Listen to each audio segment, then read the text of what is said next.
In our last video, we discussed what conditional formatting is and how you can use it to make your data more visually informative. Today, we are taking it a step further by exploring 5 different types of highlighting techniques in Excel. These tips will help you quickly identify key information, track important dates, and make your spreadsheets more dynamic. Welcome to CipherAnalytics. Let's dive right in.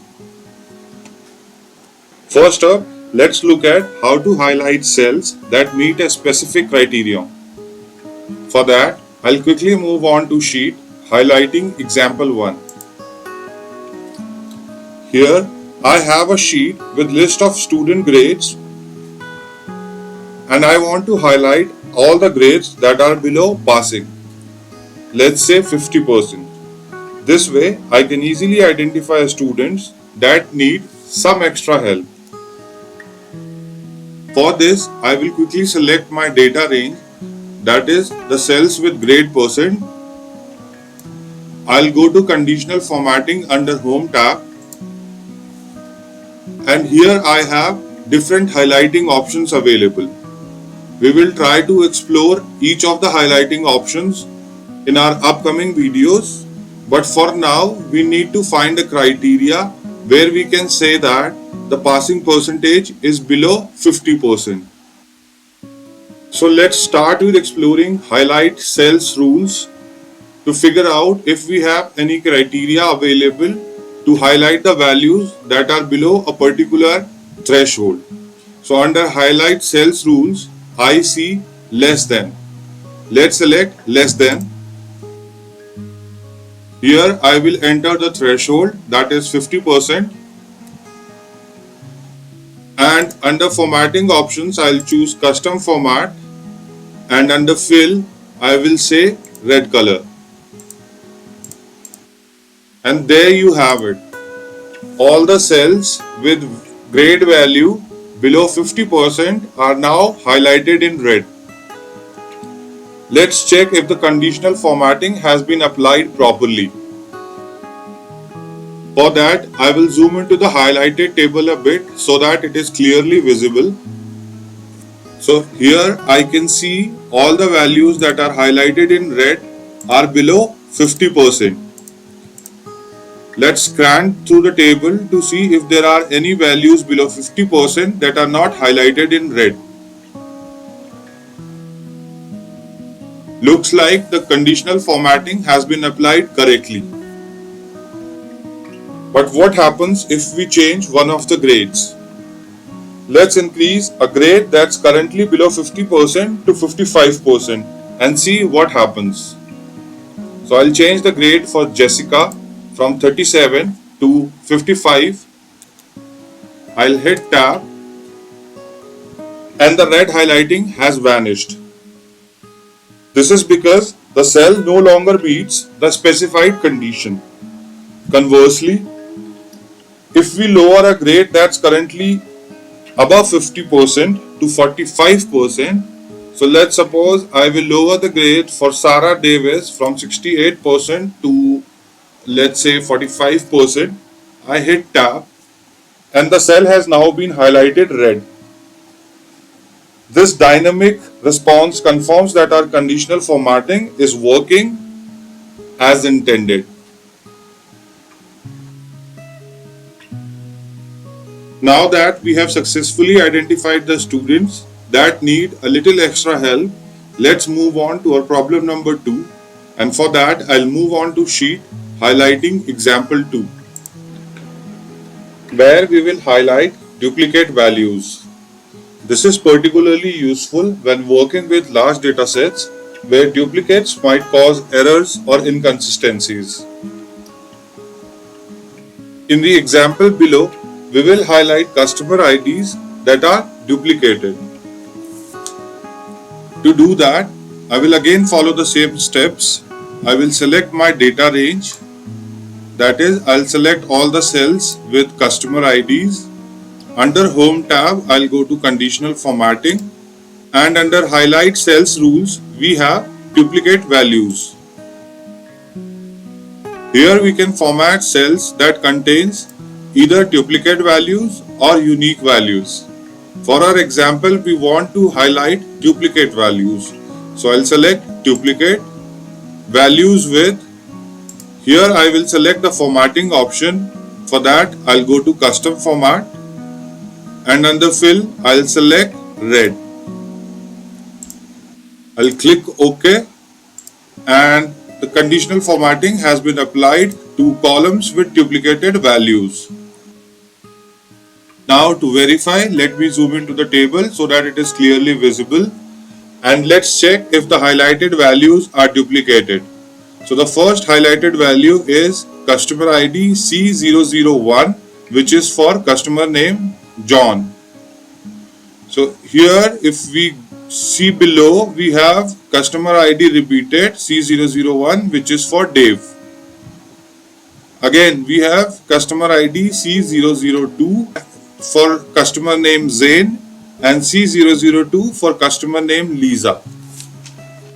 Now this cannot ideally be the case when working with databases. This is because each customer ID should uniquely represent a single customer.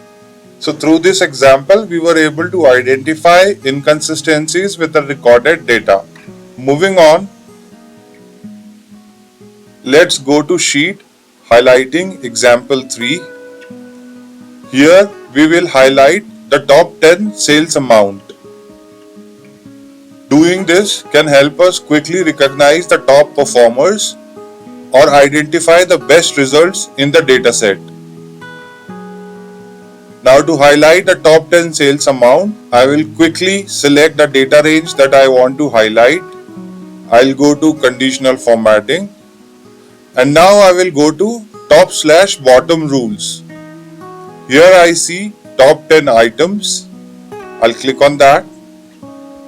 And here I want to identify top 10 sales amount, and for formatting I'll click on the drop down arrow. I'll go to custom format and under fill options I'll select green color. And there we have it. The conditional formatting has been successfully applied to the table. To verify that the conditional formatting has been correctly applied to the top 10 sales amount, now to verify that the conditional formatting has been applied successfully to the top 10 sales amount, I will again select the data range. I will go to sort and filter option under home tab and here I will click on sort largest to smallest. I'll click continue with current selection and click sort. So here we can see that the top 10 customers are only highlighted in green. This proves that the conditional formatting has been correctly applied to the sales amount with top 10 sales. Now let's highlight the cells that contains specific text. For that I have moved to highlighting example 4 sheet.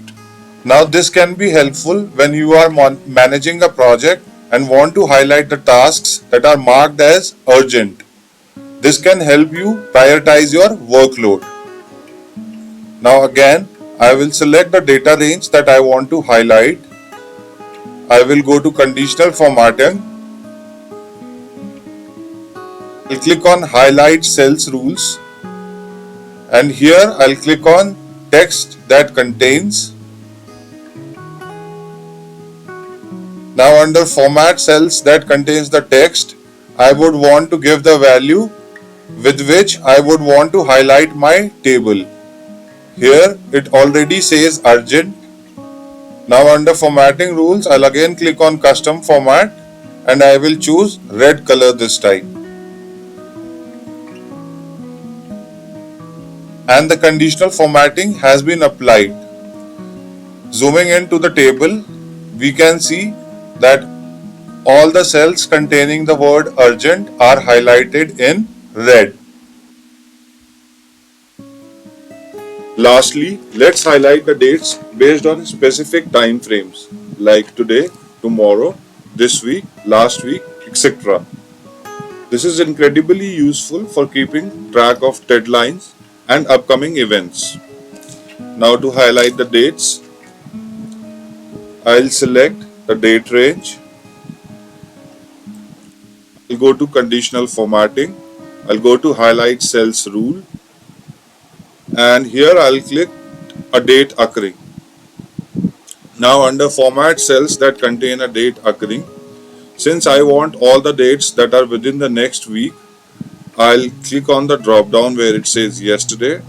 I'll click on next week, and with formatting options I'll select under custom format. I'll select the fill as yellow this time, and the formatting has been applied. Now to confirm, today is the second week of August, and the dates that are highlighted here are within the third week of August, that is before 15th of August 2024. And since next week starts on 11th, the dates after 11th and before 15th are highlighted in yellow. So that was all for today's video. We explored 5 different ways to highlight your data in Excel, from identifying low grades to tracking upcoming dates. These techniques will help you make the sense of your data at a glance. If you found this video helpful, please give it a thumbs up and consider subscribing to CipherAnalytics for more practical tips and tutorials. Don't forget to hit the notification bell so you don't miss out on our next video, where we will dive deep into more advanced Excel features. Thanks for watching and see you in the next video.